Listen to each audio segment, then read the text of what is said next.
ഈതൾ കിച്ചണിലേക്ക് എല്ലാവർക്കും സ്വാഗതം. ഇന്ന് നമ്മൾ തയ്യാറാക്കാൻ പോകുന്നത് നല്ലൊരു പലഹാരമാണ്. അതിനായി തേങ്ങ തിരുമിയത്, പുട്ടുപൊടി, ഗോതമ്പ് പൊടി, വെല്ലം, എള്ള്.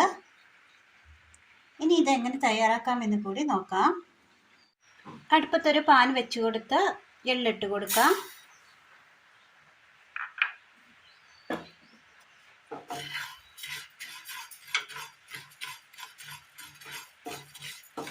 നന്നായി ഒന്ന് റോസ്റ്റ് ചെയ്തെടുക്കാം. എള്ളിന് ഗുണങ്ങൾ ഏറെയാണ്. ശരീരപുഷ്ടിക്കും കണ്ണിന് കാഴ്ചയ്ക്കും എള്ള് കഴിക്കുന്നത് നല്ലതാണ്. ചർമ്മത്തിനും മുടിക്കും നല്ലതാണ്. എള്ളിൽ പലതരം അമിനോ അമ്ലങ്ങൾ അടങ്ങിയിട്ടുണ്ട്. എള്ള് നല്ലതുപോലെ ചൂടായി കിട്ടിയിട്ടുണ്ട്. ഇത് വാങ്ങി തണുക്കാനായി മാറ്റിവെക്കാം. ഒരു പാത്രം എടുത്തതിന് ശേഷം അതിലേക്ക് അല്പം വെള്ളം ഒഴിച്ച് ഇതൊന്ന് ഉരുക്കിയെടുക്കാം.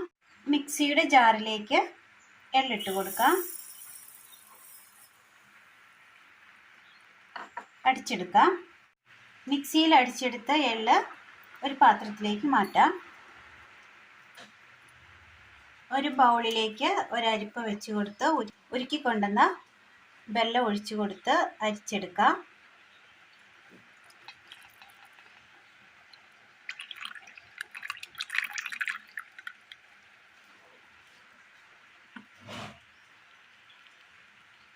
എള്ള് പൊടിയിലേക്ക് അരിച്ചു വെച്ചിരിക്കുന്ന വെല്ലത്തിൻ്റെ ലായനി ഒഴിച്ചു കൊടുക്കാം. ഒരുപാട് വേണ്ട, അല്പം മതി. നല്ലതുപോലെ ഒന്ന് മിക്സ് ചെയ്യാം. നന്നായി മിക്സ് ചെയ്തെടുത്തിട്ടുണ്ട്. ഇത് ചെറിയ ഉരുളകളാക്കി എടുക്കാം. ചെറിയ ഉരുളകളാക്കി എടുത്തിട്ടുണ്ട്. ഇത് മാറ്റി വെക്കാം. മിക്സിയുടെ ജാറിലേക്ക് തേങ്ങ തിരുമിയത് ഇട്ട് കൊടുക്കാം. കറിവേപ്പില,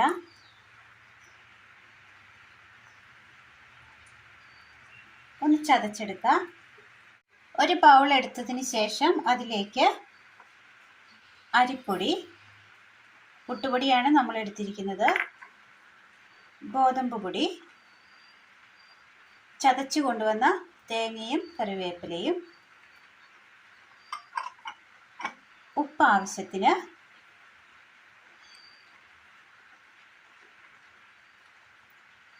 ചിക്കൻ മസാല,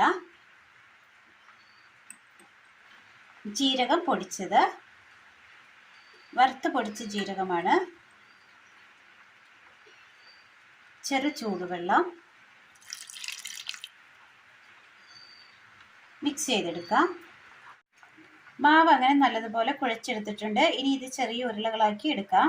ചെറിയ ഉരുളകളാക്കി എടുക്കാവുന്നതാണ്.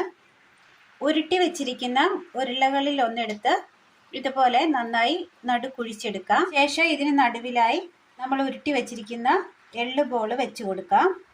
ഇനി ഇത് നമുക്ക് ഇഷ്ടമുള്ള ഷേപ്പിൽ തയ്യാറാക്കിയെടുക്കാം. എല്ലാം അങ്ങനെ ഒരു ഷേപ്പാക്കി എടുത്തിട്ടുണ്ട്. ഒരു പാത്രം അടുപ്പത്ത് വെച്ചതിന് ശേഷം അല്പം വെള്ളം ഒഴിച്ച് അതിന് മുകളിലായി ഒരു പാത്രം വെച്ച് ഇത് വെച്ച് കൊടുക്കാം. എല്ലാം അങ്ങനെ വെച്ച് കൊടുത്തിട്ടുണ്ട്. ഇനി ഇത് ഒന്ന് ആവി കയറ്റിയെടുക്കാം. നല്ല ടേസ്റ്റിൽ തയ്യാറാക്കി എടുക്കാൻ പറ്റിയ എള്ള് മസാല സ്നാക്സ് ആണ് ഇന്ന് നമ്മൾ തയ്യാറാക്കിയത്. ഇതിന് പ്രത്യേകിച്ച് കറികളൊന്നും വേണമെന്നില്ല. ചില്ലി സോസോ ടൊമാറ്റോ സോസോ വേണമെങ്കിൽ ഉപയോഗിക്കാവുന്നതാണ്. എരിവും മധുരവും കലർന്നതാണ് ഇതിൻ്റെ ടേസ്റ്റ്. അപ്പോൾ ഇന്നത്തെ വീഡിയോ എല്ലാവർക്കും ഇഷ്ടമായി എന്ന് വിചാരിക്കുന്നു. ഇഷ്ടമായാൽ ലൈക്ക് ചെയ്യാനും ഷെയർ ചെയ്യാനും സബ്സ്ക്രൈബ് ചെയ്യാനും മറക്കരുതേ. താങ്ക്